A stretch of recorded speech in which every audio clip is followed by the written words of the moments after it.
오늘은 추사 김정희의 그림 세한도에 관한 글 하나를 읽어보겠습니다. 제목 한없이 혼자인 날. 이운진. 자주 외로울 때가 있어. 가족들이 있고 친구들이 있지만 목마른 사람처럼 따뜻한 마음을 벌컥벌컥 들이켜고 싶을 때가 있어. 외로움은 욱신거리는 통증 없이도 몸을 쓰러뜨릴 만큼 지독한 힘을 가져서 그 힘에 절로 꺾이고 말겠다 싶을 때 떠오르는 곳이 있어. 작은 툇마루에 앉아 햇볕을 쬐고 나면 다시 기운이 생기는 그런 조용한 집이야. 혼자서 마당이며 사랑채를 거닐다 흙벽을 만져보기도 하고 집안 곳곳에 걸려있는 글들을 읽다 보면 나도 모르는 새 마음이 단단해지곤 해. 지금부터 200여 년 전 추사 김정희가 살았던 옛집이 바로 거기야. 희한하지? 고향집도 아니고 할머니 집도 아닌 엉뚱한 곳에서 마음을 달래니 말이야. 충남 예산의 추사 고택으로 가는 길은 한적하고 고요해서 마치 옛 시간 속으로 거슬러 올라가는 기분이 들어. 내가 20대부터 찾기 시작했으니 20여 년 동안 5번쯤 다녀왔을 거야. 아주 자주는 아니었고 몇 년에 한 번씩 옛집의 마당을 서성거렸지. 갈 때마다 마음속 걱정과 고민이 달랐을 테니 고택의 풍경을 바라보며 한 생각도 다 달랐을 거야. 그러나 그곳을 떠날 때의 마음은 늘 똑같았어. 내가 추사에게 마음을 빼앗긴 건 그 유명한 추사체 때문은 아니었어. 붓글씨의 아름다움을 알아볼 안목이 내겐 아직 없었거든. 그런데도 추사의 옛집을 찾아간 건 세한도라는 그림 한 점을 본 뒤였어. 어떤 그림이나 음악 혹은 문장은 오랫동안 가슴에 박혀 빠져나오지 않는 일이 간혹 생기는데 내겐 세한도가 그랬지. 젊고 뜨거웠던 내가 어떻게 그렇게 쓸쓸한 풍경을 담은 그림을 좋아하게 됐는지 정확히 설명할 수는 없지만 나를 매혹한 그림을 보니 당시 내 마음의 상태를 짐작해 볼 수는 있어. 그때는 내 편이 하나도 없이 외롭다는 생각이 자주 들던 때였어. 그런 마음이 그림을 그린 추사의 심정과 비슷하다고 느꼈나 봐. 어쨌거나 나를 이끄는 그림의 힘은 아직도 유효해서 앞으로도 고택으로 향하는 내 발걸음은 멈추지 않을 것 같아. 문설주와 기둥들의 세월을 쓰다듬어 보고 무엇보다 중로지실이라는 방 한 칸의 주인이 되는 상상은 갑갑한 마음에 맑은 바람을 불어넣어 주니까 그런 기운이 세한도에 그대로 담겨 있는 것 같아. 우리나라 문인화의 최고봉이라는 찬사와 평가가 아깝지 않다는 것을 볼수록 느끼게 되는 그림이야. 그림을 보고 이게 그렇게 유명한 그림이라고? 왜? 이런 생각이 들었을지도 모르겠어. 국보이고 최고라고 해서 멋진 솜씨를 기대했는데 마치 어린아이가 그린 듯한 집 한 채와 나무 4그루가 전부이니 말이야. 자세히 들여다보려 해도 볼 게 별로 없잖아. 사실 이 그림을 제대로 감상하려면 그림 속의 숨은 이야기와 함께 그림의 여백까지 보는 마음이 필요해. 추사 김정희는 조선 후기 문신이자 서화가야. 우리에겐 추사체라는 독창적인 서체를 만든 사람으로 더 유명하지만 문화, 예술, 사상계 전반에 걸쳐 새로운 지평을 열어준 실학자이기도 했어. 그는 권세 높은 집안의 맏아들로 태어나 어려움 없는 삶을 보냈어. 어려서부터 글씨를 잘 써서 6살에 쓴 입춘첩에 박제가가 감탄했다는 일화도 전해지지. 아버지를 따라 중국에 가서 당대의 가장 유명한 학자들을 만나 교유했고 과거에 급제한 뒤에는 출세가도를 달렸어. 그러나 학문과 벼슬에서 승승장구하던 추사에게도 시련이 찾아왔어. 55살에 당쟁에 휩쓸리는 바람에 긴 유배 생활이 시작된 거야. 정치적인 사건에 연루돼 죽음의 문턱에서 겨우 살아난 그는 제주도에서 9년, 함경도 북청에서 1년 동안 귀양살이를 하지. 제주도 귀양살이는 그에게 많은 고통을 주었어. 한때 권력과 명성을 다 누리던 추사가 바다 건너 멀리 유배객의 신세가 되자 그를 찾는 사람들도 예전 같지 않았어. 유배 간 사람과 만나는 것은 위험한 일이고 또 추사에게서 더는 이익을 얻어낼 수 없으니 사람들이 다 떠나고 말았지. 그런데 그런 상황에서도 끝까지 추사와의 우정을 간직해 구하기 힘든 책을 찾아 그에게 보내주고 그를 돌봐준 이가 있었어. 바로 추사의 제자였던 역관 이상적이야.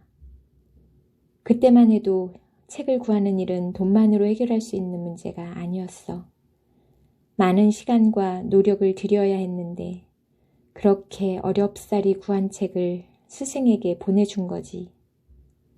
권력자들에게 바쳤다면 출세길도 열리고 더 크게 성공할 수 있었을 텐데 굳이 유배 중인 사람에게 보낸 이상적의 의리와 인품에 나도 감동하게 돼. 모두가 등을 돌릴 때 끝까지 굳건한 믿음을 보여주는 사람이 있다면 얼마나 고맙겠어. 추사도 그랬던 거야. 그래서 붓을 들어 우정과 신의를 저버리지 않는 제자에게 자신의 고마워하는 마음을 글과 그림으로 전했지. 그 작품이 바로 세안도야. 유배된 지 5년째 되던 해에 그린 것인데 그때까지 변함없는 제자에 대한 스승의 진심을 그림 왼쪽에 글로 적어 분명하게 전하고 있어. 세월의 인심은 흐르는 물처럼 오로지 권세와 이익만을 찾는데 그대는 이처럼 마음과 힘을 써서 구한 책들을 권세 있는 자들에게 갖다 주지 않고 오히려 바다 건너 귀양살이하고 있는 초췌하고 초라한 나에게 보내주었구려. 중략합니다. 공자께서 추운 계절이 된 뒤에야 소나무와 잣나무가 푸르게 남아있음을 안다고 하셨네. 소나무와 잣나무는 사철을 통해 시들지 않는 법이라 추운 겨울이 되기 이전에도 푸르고 이후에도 푸르지만 공자께서는 특히 날이 추워진 이후의 푸르름을 칭송하셨네. 논어의 한 구절 세한연후 지송백지후조를 빌려와 제자 이상적의 인품과 변치 않는 절개를 늘 푸른 소나무와 잣나무에 비유한 내용이야. 제자를 향한 스승의 진심과 단단한 선비의 마음이 고스란히 느껴지지. 얼마나 고마웠으면 이랬을까 싶어. 고맙다는 말 한마디보다 글과 그림으로 마음을 전하는 것도 멋진 일이고 덕분에 이상적은 세안도와 함께 오래도록 기억되고 있잖아.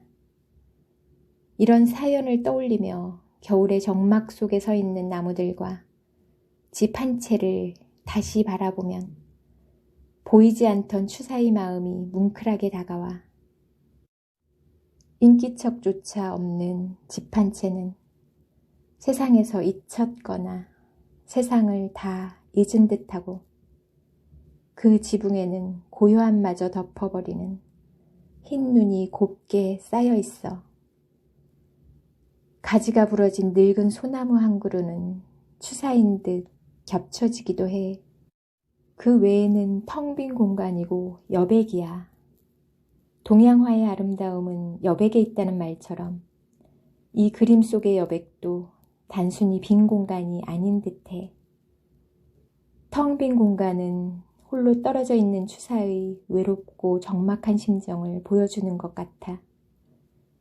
만약 나무 네 그루의 사이사이를 빽빽하게 채워놓았다면 곧게 뻗은 나무의 줄기와 꼿꼿한 잎들이 지금처럼 돋보이지 않았을 거야. 잠시 눈이 멈춘 허공의 침묵과 고요도 지금만큼 시적이지 않았을 거라 믿어. 추사가 붓질을 멈추고 열어놓은 저 넓은 여백은 그림을 보는 사람들에게 각자의 마음을 적어보라는 뜻 같기도 해. 그래서 시인 신현정은 그림 속으로 들어가 텅 빈 자리에 홀로 마음을 부어놓고 나온 걸 거야. 추사의 세안도는 우리에게 이런저런 상념을 던져주는 작품이라서 그런지 많은 시인들이 세안도를 소재로 시를 썼어. 세안도라는 그림의 울림이 그만큼 크다는 말이지. 신현정 시인도 세안도를 많이 좋아했던지 적소 말고도 세안도라는 시도 썼어. 나도 한때 내 방의 벽에 세안도를 붙여놓고 자주 쳐다보았는데 오래 바라보고 있노라면 휘적휘적 눈 속의 집으로 걸어가고 싶다는 생각이 들곤 했어. 마음이 저 풍경보다 더 시릴 때는 조그만 창문마저 닫고 눈 속에 갇히고 싶다는 생각도 들었어. 아마 시인도 그림을 감상하다가 아예 그림 속으로 들어가 버린 것 같아. 하얀 눈이 펑펑 쏟아지면 하늘과 땅이 하나의 빛으로 똑같아지잖아. 눈이 오는 날의 허공은 눈송이로 가득 차 있으면서도 텅 빈 채 활짝 열려있는 것 같은 희한한 느낌을 주는데 그런 풍경 속에서는 그리운 것도 많아지고 외로움도 커져. 그런데 만약 그럴 때 찾아오는 사람도 찾아갈 사람도 없이 혼자라면 그 어느 때보다 더 외로울 거야. 세상과 사람들로부터 멀리 떨어져 있다는 쓸쓸한 느낌이 싸하게 밀려들겠지. 그래서 외로운 시인은 맑은 술 한 병을 챙겨서는 자기 신세와 비슷했던 추사를 찾아간 거지. 추사가 세안도를 그린 곳은 귀향을 갔던 제주도라고 했잖아. 변치 않는 우정에 감사하는 뜻으로 그림을 그렸다지만 그림 속 황량한 겨울 풍경만큼은 제자에 대한 고마운 마음보다 추사의 외로운 심정과 더 닮았다는 것을 시인은 알았을 거야. 그래서 시인은 시의 제목을 귀향지를 뜻하는 적소라고 붙인 게 아닐까? 그러니까 세안도는 시인이 스스로를 유배한 공간인 거야. 무언가 말 못할 시름이 깊고 한없이 혼자인 그런 날에 세상 밖으로 슬며시 나를 내보내는 곳이 바로 세안도였어. 그런 의미에서 난 이 시의 제목이 참 멋지다고 생각해.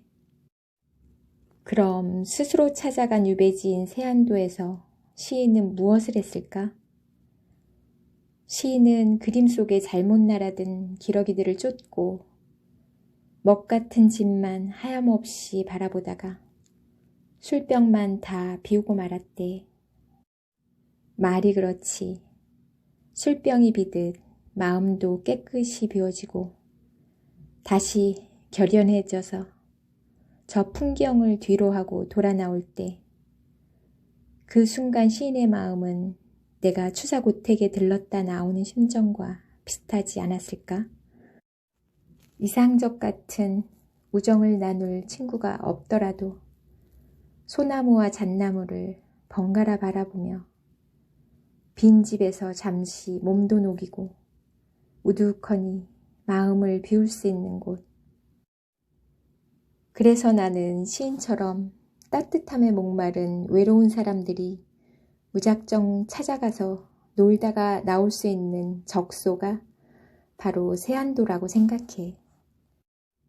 세안도같이 마음의 예의를 갖추지 않고도 찾아갈 수 있는 곳이 하나쯤 있다면 곱씹 피는 삶의 쓴맛도 잠시 잊을 수 있지 않을까? 우리의 마음속이 어떠하건 간에 자연은 마음 쓰지 않고 그대로 있다는 그 자체가 우리의 기울어진 상태를 회복시키는 데 도움이 되는 것 같아.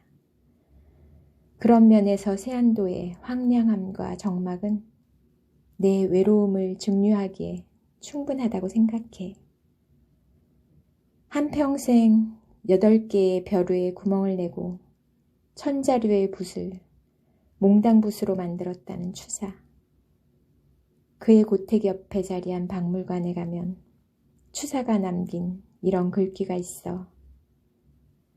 가슴속에 10,000권의 책이 들어있어야 그것이 흘러넘쳐서 그림과 글씨가 된다.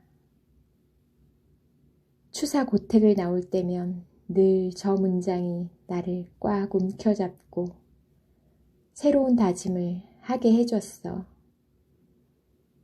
그러나 아무리 주먹을 꼭 쥐어도 또 아무 경고조차 없이 시작되는 외로움과 일상에 흔들리게 되면 이번엔 시인처럼 아예 세안도 속으로 들어가 볼까봐 들어가서 한겨울 소나무처럼 아무에게도 기대지 않고 서 있어야겠어. 하늘의 깊이에서 오는 것들만 온몸으로 받으면서 하얀 눈이 가늘게 바스락대는 소리를 홀로 들으면서 바깥 세상의 소음을 지워봐야겠어. 이어서 신현정 시인의 적소를 읽어보겠습니다. 나 세안도 속으로 들어갔지 뭡니까? 들어가서는 하늘 한복판에다 손 허이허이 저어 거기 점 찍혀 있는 갈필의 기러기들 날아가게 하고 그러고는 눈 와서 지붕 낮은 거 더 낮아진 저 먹 같은 집 바라보다가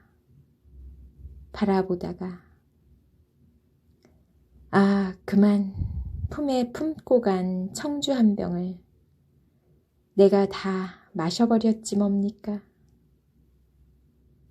빈 술병은 바람 부는 한 귀퉁이에 똑바로 세워놓고 그러고는 소나무 4그루에 각각 추운 절하고는 도로 나왔습니다만 이거야 참 또 결례했습니다.